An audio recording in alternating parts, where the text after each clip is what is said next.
If you're getting ready to retire, or maybe you already have, then the thought of downsizing your home has probably crossed your mind. Okay, maybe that was a dumb statement to make. I mean, you are watching a video about downsizing, right? But in all seriousness, if you are thinking about downsizing to a condo, before you do,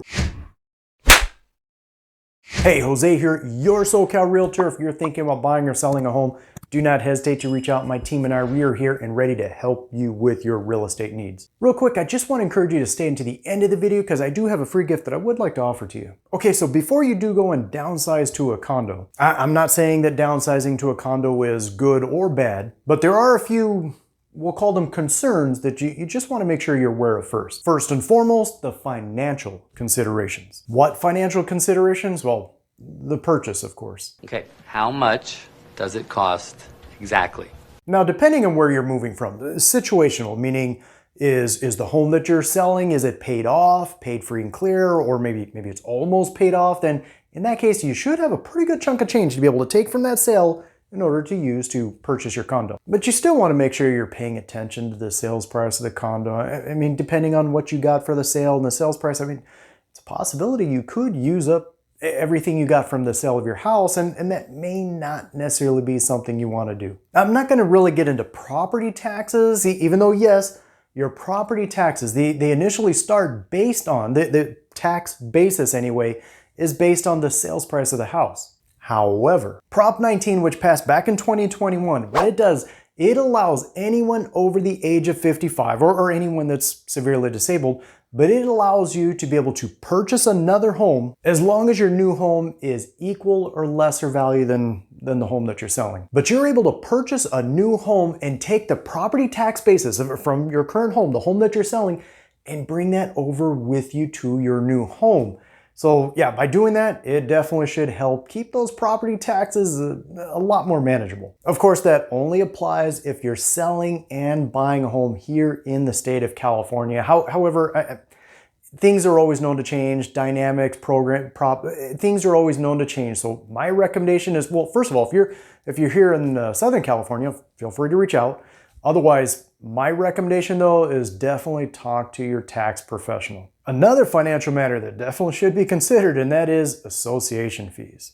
Oh, yeah, boy, I almost forgot about that. Yeah, even if you're able to purchase the condo outright, meaning you're able to sell your house, take those proceeds, purchase the condo, pay in cash, no mortgage, no monthly payments, you're still not going to escape the monthly HOA dues. Now, I will say though, here locally, here in the Inland Empire anyway, the average range for most HOA dues, they tend to be, at least currently anyway, they tend to kind of be in that $300 to $400 range. Of course though, depending on where the condo is, and even each individual complex could be different from one to another, but it is possible that those monthly HOA dues could potentially anyway be a little more than that. What about the capital gains with the sale of your current house? If you've lived in your house for a while, then you're most likely going to make some money on the sale of your house. And depending on how long you've lived there, maybe even quite a bit of money. Now, something that not necessarily everyone is aware of is that you're able to write off the capital gains from the sale of your house.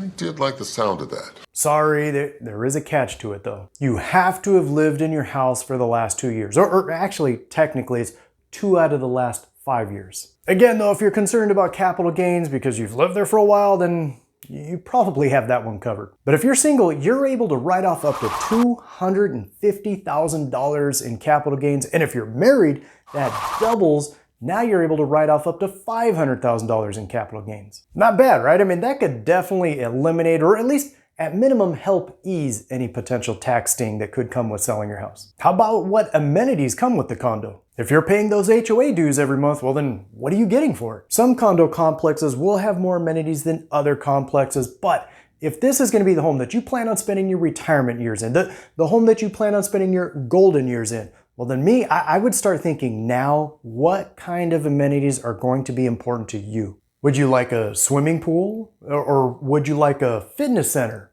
Or maybe a community room? And if you're looking at a 55 plus community, do they have any organized activities there? Knowing what kind of amenities are important to you can definitely be helpful when you are looking at different condos. Of course, downsizing means downsizing your furniture too. If you're downsizing from a larger home to a condo, then I'm pretty sure it's safe to say that you probably have more furniture right now than you need. Or at least more furniture than you're going to be able to bring with you. Definitely something to consider, meaning what's going to come with you and what's not. Sell it all.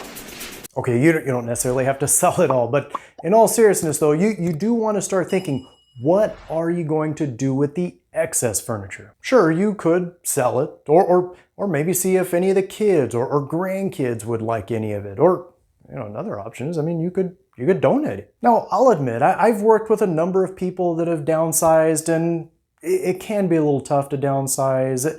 If you've lived here for the past 20 years, and maybe your kids, maybe they grew up in this house, then sure, obviously there's going to be at least a little bit of emotional attachment, and understandably so. Not to mention one of the things we just talked about, and that is the reduced space. Because if you're downsizing from, let's say, a 2,500 square foot home, and you're downsizing to a 1,500 square foot condo, well, that's 1,000 square foot of home that you're not going to have anymore. But there very much are a few benefits to downsizing and making a move like this. If you're downsizing to a condo, there's going to be less maintenance requirement. In fact, in some cases, a lot less maintenance.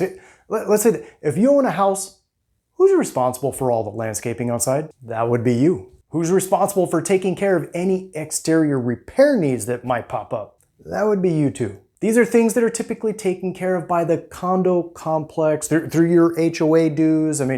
All the landscaping, it's all taken care of by them. And obviously you don't have a front yard to worry about, so you're good there. Any exterior repair needs that might pop up, let's say like maybe the roof, for instance, that one's on the condo complex to take care of, not you. The only repair needs that you have to worry about are any things that might pop up inside your condo. And if you're working with 1,000 less square feet based on the last example I just gave, but then that's a lot less maintenance to worry about on the inside, such as, for example, cleaning. There's also the affordability factor that comes with a condo. Again, based on that last example, 1,000 less square feet, that should definitely help with the utility bills. Think about it. That's 1,000 less square feet that you have to worry about cooling every summer. 1,000 less square feet that you have to worry about heating every winter. 1,000 less square feet that you have to worry about lighting up. That definitely should help make a difference on those monthly utility bills. There's also the amenities that come with a condo, and we hit on those just a minute ago because there are condos that will come with anywhere from a few to as many as quite a few amenities. And probably the best part about those amenities is you get to enjoy them, but you don't have to worry about maintaining them. That's on the complex, that's on the HOA. Another question that should be looked at, or maybe should be answered, then that is whether or not a 55 plus community is for you. And maybe they're not. Maybe a 55 plus community is not for you, and that's totally okay. I only bring it up because with the amenities that most of them come with, it might be worth giving it at least some degree of consideration.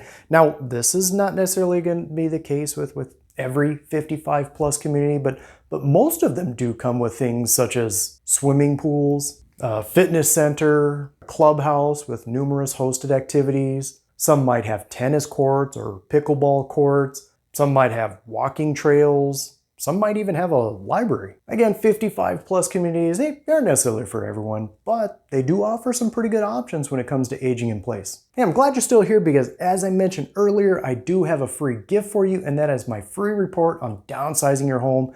It has some great information designed to be able to guide you along when it comes to downsizing your home. Go ahead and click on the link in the description section below to download your free report. Of course, though, if you do have any questions at all, or maybe you are thinking about buying or selling a home here or just anywhere near the Inland Empire, my contact information is below. Feel free to reach out. Otherwise, until then, we'll catch you on the next one.